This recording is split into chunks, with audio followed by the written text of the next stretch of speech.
এতটা নরম তুলতুলে বাটার নান আর তার সাথে মালাই টিক্কা বটি কিন্তু ঝিলের রান্নাঘর ছাড়া এরকম কম্বিনেশন আর কোথাও পাবে না। রেস্টুরেন্টে যাওয়ার তো দরকারই নেই, রেস্টুরেন্টের স্বাদ বাড়িতেই কিভাবে বানাবে সেই জন্যই আজকের এই রেসিপি। দুর্ধর্ষ লাগে খেতে, মুখে দিলেই মিলিয়ে যাবে এইটুকু বারবার তোমাদের বলবো। আর বাটার নান ঠান্ডা হলেও গ্রেভি আর তার সাথে এই নানের কম্বিনেশনটা বানিয়ে দেখো। অবশ্যই যে কোনো স্পেশাল অকেশনে বা এমনি নর্মাল দিনে এরকম কিছু রাতের ডিনার বা দুপুরে রান্নাতে থাকলে কিন্তু সবাই আঙ্গুল চেটে পুটে খাবে, এইটুকু কথা দিচ্ছি। প্রথমেই নান বানানোর জন্য উষ্ণ গরম জল বসিয়ে দিলাম। আজকে নানটা অ্যাক্টিভ ড্রাই ইস্ট দিয়েই বানাবো। তোমরা চাইলে টক দই দিয়ে বানাতে পারো, তবে রেস্টুরেন্টের মতো আনার জন্য একটা ভালো কোয়ালিটির ইস্ট ইউজ করবে।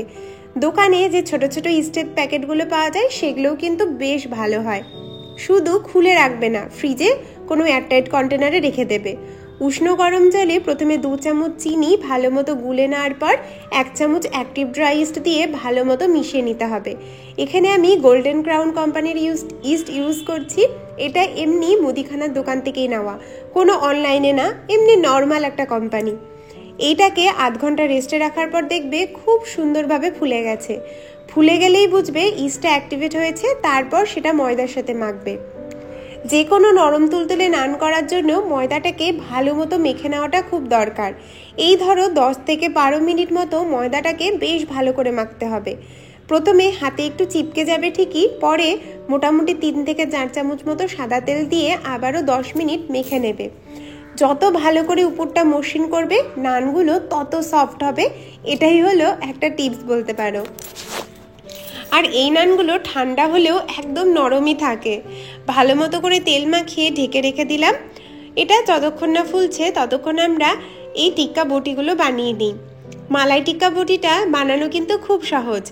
আমি এখানে এমনি কাটারে করছি ঠিকই, তোমরা মিক্সিতে পেঁয়াজ, লঙ্কা, আদা, রসুন বাটা, এই 2 থেকে 4 চামচ মতো দুধের মালাই বা এমনি দুধও ইউজ করতে পারো, তার সাথে 250 গ্রাম মতো চিকেন দিয়ে ভালো মতো করে মিক্সিতে পেস্ট করে নিয়েছি। একটু চাঙ্ক থাকলে ভালো লাগে চিকেনের, তবে পেস্টও ইউজ করা যায়। এর মধ্যে স্বাদ মতো লবণ আর 2 চামচ মতো ময়দা দিয়ে ভালো করে মেখে নিলাম। এইটার জন্য চিকেনের যে ড্রাই মানে জলজলা ভাব সেটা থাকবে না, আর খুব সুন্দর একটা বাইন্ডিংও আসে। চিকেনটাকে ভালো মতো মেখে এটাকে রেস্টে রাখতেও পারো। আর চিকেনটাকে আরও বেশি সফট করার জন্য 1.5 চামচ বাটার দিয়েছি। বাটারের বদলে ঘিও ইউজ করা যেতে পারে। আমার কাছে এরকম জুস খাওয়ার যে পাইপগুলো থাকে সেগুলো ছিল, আমি এগুলোর মধ্যেই বানিয়েছি। তোমরা চাইলে কাঁটা চামচ, এমনি স্টিক, যা খুশির মধ্যে বানিয়ে নিতে পারো। এরকম হাত দিয়ে চেপে চেপে যেমন করে টিক্কার শেপ দেয় সেরকমভাবে শেপ দিয়ে নেবে। 250 গ্রাম চিকেনে কিন্তু 6 থেকে 7টা এরকম মিডিয়াম সাইজের টিক্কা বানানো যায়, যেটা 4 জন অনায়াসে খেতে পারবে। আর এগুলো বানানো দেখো কত সহজ, খেতেও অপূর্ব হয়। এইটা অনেকদিন আগেই বানিয়েছিলাম, তো ভাবলাম রেসিপিটা তোমাদের সাথে শেয়ার করি। টিক্কাগুলো বানিয়ে রেডি করে ফেলেছি। এবার ফার্স্টে হালকা করে তেলে সেকে তুলে রাখবো। আমি এখানে বাটার ইউজ করছি, বাটার আর তেল মিলিয়েই দিয়েছিলাম আর কি। সিম্পল শুধুমাত্র বাটারেও তোমরা করতে পারো। ভালো মতো করে তেলটা গরম হয়ে গেলে চিকেনের বটিগুলো দিয়ে একদম লো আঁচ করে দেবে। এই 3 থেকে 4 মিনিট এপাশ ওপাশ ভালো মতো করে নাড়াচাড়া করলে চিকেনের বটিগুলো একদম রেডি। আর এই মালাই বটিগুলো এমনি খেতে এত ভালো লাগে। ওরা তো শিক কাবাবের মতো করে, তবে আমাদের কাছে না আছে অত বড় তন্দুর, না আছে অত বড় ওভেন। তো আমরা বাড়িতে কিভাবে বানাতে পারবো সেটাই তোমাদের সাথে শেয়ার করছি। ভালোভাবে দেখো লাল লাল করে ভেজে নিয়েছি। যতটা লাল করবে তত কিন্তু সুন্দর হবে। লাল লাল করে ভেজে এবার তুলে রাখবো। এটা কিন্তু প্রায় 70% মতো সেদ্ধ হয়ে গেছে। এবার তার মধ্যেই 3টে মিডিয়াম সাইজের পেঁয়াজ, পরিমাণ মতো কাঁচা লঙ্কা দিয়ে ভালো মতো করে পেঁয়াজের খোলাগুলো যতক্ষণ না ছাড়ে ততক্ষণ ভেজে নেব।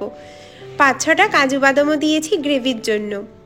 কাজু বাদাম দিলে গ্রেভির স্বাদটা খুব সুন্দর হয়। তেলটা ছেঁকে বেশ হালকা করেই ভেজে তুলে নিয়েছি, কিন্তু লাল করে কিন্তু একদম ভাজিনি, তাহলে কালারটা কিন্তু লালচে চলে আসবে, সেই মালাই বটির কালারটা আসবে না। আদা রসুন বাটা করেই রেখেছিলাম। এইবার যে বটিগুলো বানিয়েছি সেগুলো আড়াআড়িভাবে কেটে আলাদা করে রেখে দিচ্ছি। এইভাবে বটিগুলো বানালে স্বাদগুলো খুব ভালো হয়।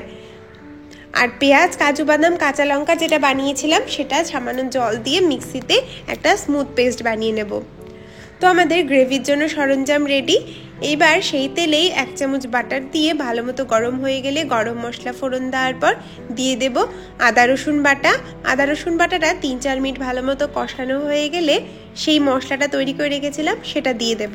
এর মধ্যে আর কিচ্ছু দেওয়ার দরকার নেই, ব্যাস আমাদের সুন্দর গ্রেভি কিন্তু রেডি। এই গ্রেভিটা অপূর্ব স্বাদ হয়। গুঁড়ো মশলার মধ্যে সামান্য জিরে গুঁড়ো, ধনে গুঁড়ো, একটু গোলমরিচ গুঁড়ো দিয়েছি। মশলাটা একটু তেল ছাড়লে তারপর এই 1.5 থেকে 3 চামচ মতো টক দই বা জল ঝরানো টক দই, যা খুশি তোমরা ইউজ করতে পারো, টক দই দিয়ে মশলাটাকে কষিয়ে নেব প্রায় 10 মিনিট, যাতে কোনো কাঁচা গন্ধ এই মশলার মধ্যে না থাকে। যখন পুরোপুরি তেল ছাড়বে দেখবে কালারটা বেশ সবুজাভ হয়ে গেছে, যেমনটা দেখতে পাচ্ছ। ঠিক রেস্টুরেন্টের মতো করে বানাচ্ছি, বিশ্বাস করো। নান শুধু না, রুটি পরোটা, ভাতের সাথে বা ফ্রাইড রাইসের সাথেও দুর্দান্ত লাগে। বিশেষ করে বিরিয়ানির সাথে অমৃতের মতো লাগে। আমার এত ভালো লাগে এই রেসিপিটা, মানে এতবার বানিয়েছি আর কি। এবার বটিগুলো দিয়ে ভালো মতো করে নাড়াচাড়া করে ঢেকে রাখবো, যতক্ষণ না বটিগুলো সম্পূর্ণভাবে মানে গ্রেভি দিয়ে ভালো মতো আর কি সেদ্ধ হয়ে যাচ্ছে। এই বটিগুলো চেষ্টা করবে সবসময় আগে থেকে একটু ভালো করেই সেদ্ধ করে নেওয়ার, মানে ভাজার সময় যেন সেদ্ধ হয়ে যায়। এবার নামানোর আগে এই 1.5 থেকে 2 চামচ মতো ফ্রেশ ক্রিম দিয়েছি। ফ্রেশ ক্রিমের বদলে দুধের মালাইও ইউজ করতে পারো। ভালো মতো দিয়ে ঢেকে রাখবো 10 মিনিট, যাতে গ্রেভি থেকে তেল ছাড়ে। তারপর কসুরি মেথি দিয়ে নামাবো। একবার এই রেসিপিটা ফলো করে দেখো, খুব ভালো লাগে খেতে। মানে আমি কতবার বলছি আমি জানি না, এর মানে যখন আমি এখন যে ভিডিওটা এডিট করছি মনে হচ্ছে এখনও গন্ধ পাচ্ছি। এর স্বাদ এত সুন্দর হয়। সবাই একবার অন্তত বানিয়ে দেখো আর আমার সাথে ছবি শেয়ার করবে। তো আমাদের চিকেন টিক্কা মালাই একদম রেডি।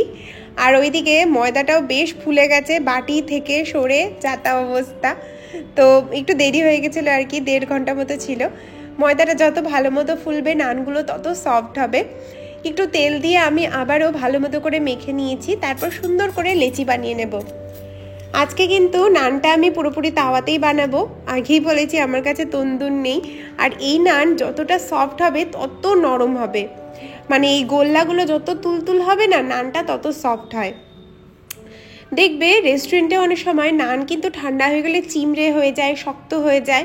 কিন্তু এইভাবে বানালে না নান চিমড়ে হবে না শক্ত হবে। দুজনের জন্য 6টা মতো বানিয়েছিলাম, লাগেনি ঠিকই, 4টেতেই দুজনের পেট ভরে শেষ।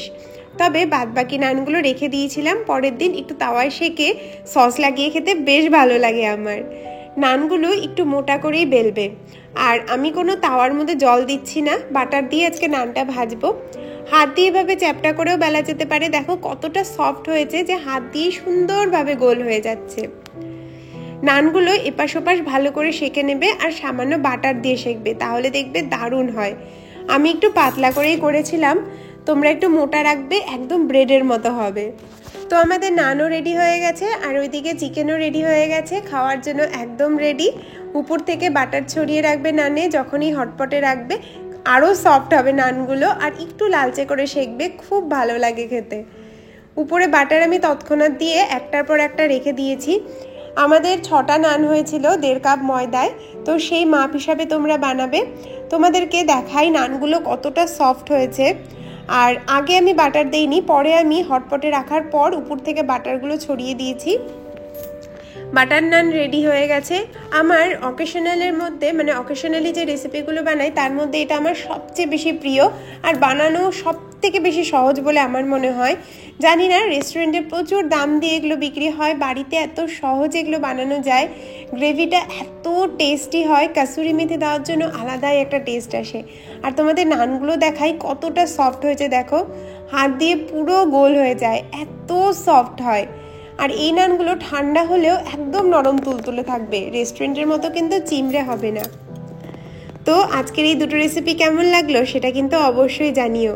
রেসিপি তো প্রায় শেষের দিকে চলে এসেছে, তো ভাবলাম একটু টুকটুক করে গল্প করে নিই।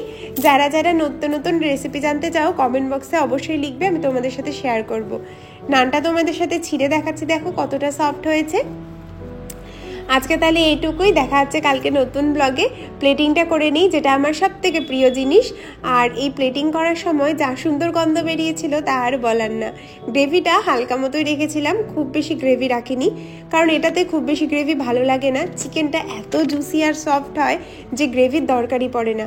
সিম্পল বিরিয়ানির সাথে খাও, চিকেন বিরিয়ানি বা ধরো নান, পরোটা, রুটি সব কিছুর সাথে দুর্দান্ত লাগবে। আর দেখলে তো বানানোও কিন্তু খুব বেশি কঠিন না। কতটা সফট হয়েছে দেখো চিকেনগুলো, আর গ্রেভিটা ভীষণ টেম্পটিং লাগে খেতে।